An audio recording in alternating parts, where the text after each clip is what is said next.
My name is Emily Whitaker. I belong to the First Presbyterian Church of Hazard, Kentucky. And Hazard is one of 6 counties that was hit pretty hard last week. The First Presbyterian Church was one of the first to offer places to sleep, which was wonderful. And as water came back, the schools took over, and they are now places where people sleep. The Red Cross volunteers are sleeping here now. Anyway, this is a distribution point for people who need to walk. We have distribution points all over the county and other counties, but they require driving. We're right downtown. So let's see, what should I need to tell you? We've been feeding and how long do you expect the Red Cross to be there?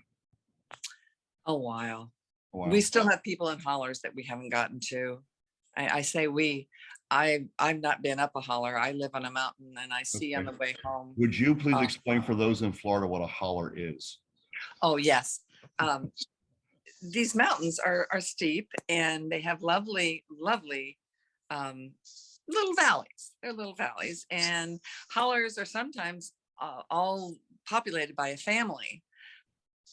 Not so much anymore, but they're beautiful, beautiful places, and water runs down them. So here in Hazard, while we might have a little higher elevation, we get mudslides and lack of water because the water systems were so, I don't even know what to say about the water systems. The water systems here, like I don't have water on my mountain.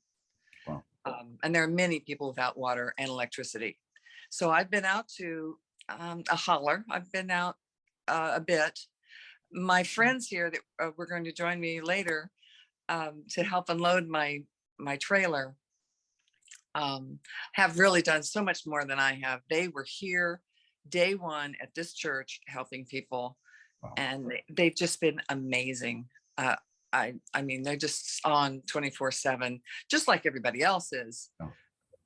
But this church is meant for service, and we've always felt that way.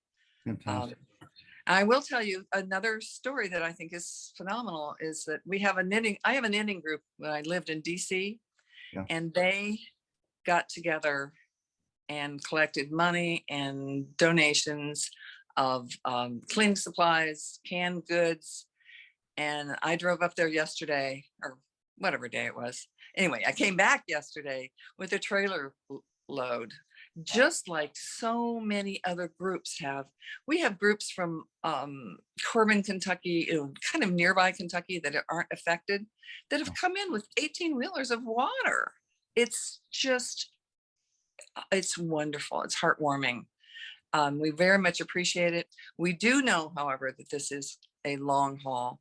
One of our church members, they were gutting their house yesterday with a team from a Pikeville church. Okay. The mud is amazing. It's just amazing. And, I've been through a flood before, but not like this. I've been through a hurricane before, but nothing like this. So what would be the immediate need if a congregation wanted to help? What would be the immediate need? It's still water and cleaning supplies. And I might want to text you the latest one. Things like extension cords, things that in your house you don't want to use after they've been all wet. Got it. Extension cords, lighting. Because now they're talking generators, people that have no power at all yet. But those I think, need to be loaned. I think they're loaning generators. Okay. Let me send you a list, could I? Okay. That'd be great. That'd be great. There is an updated list here. Good. I very much appreciate your interest so early on. You were right on, and I appreciate that so much. They always want donations of money, of course. They have given, the local foundation here has given, it's the Foundation of Appalachian Kentucky. Mm-hmm. I'm going to go ahead and give you their address. It's 420 Main Street, Hazard, Kentucky, 41701. They are a wonderful umbrella organization that is run locally by locals that really know where there's a need, and they cover many counties. So they cover all the flood counties. Also, our church is at, I don't know, you've got the post office Foxborough I got Church. your address.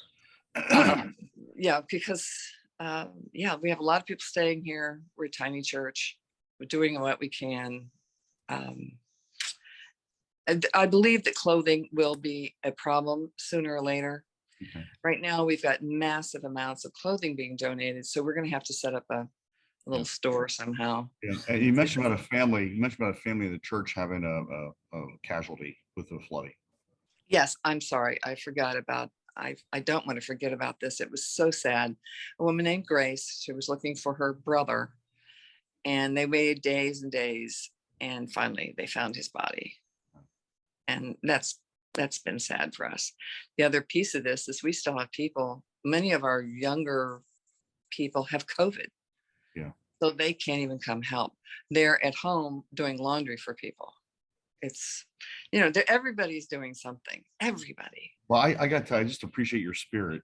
And it was so, I just want to connect with you because we're a connectional church. We're not here an island unto ourselves. And we want you to know we want to do what we can with you. Well, thank you. I'm a little concerned that I was hoping the other folks would be here because I did live in DC a long time. But I'm a sixth generation Perry County person. But my accent is way wrong. I was a Navy child. My Well, thanks for your is service. here. Thanks My for your heart- service. Oh no, I've been here. I've moved here. I've chosen here. I love it here. Yeah. And I really loved talking to other Presbyterian churches. I've called all my ex-Presbyterian churches. Well, again, thanks for making time this morning. And we'll put a couple things on notes in the mail to you and see what we can do to help you out. Can we see a picture of the sanctuary? Can we see that? Or what you have the, oh, well, look at all the supplies. Wow. I thought I would show you this. This is about to be replenished. This is tiny. It's this room and the whole church. I guess they've left. Oh no, they're having their meeting. I might step in there just to show you. Okay. The Red Cross meets here in the morning. And my goodness, there's quite a lot of them.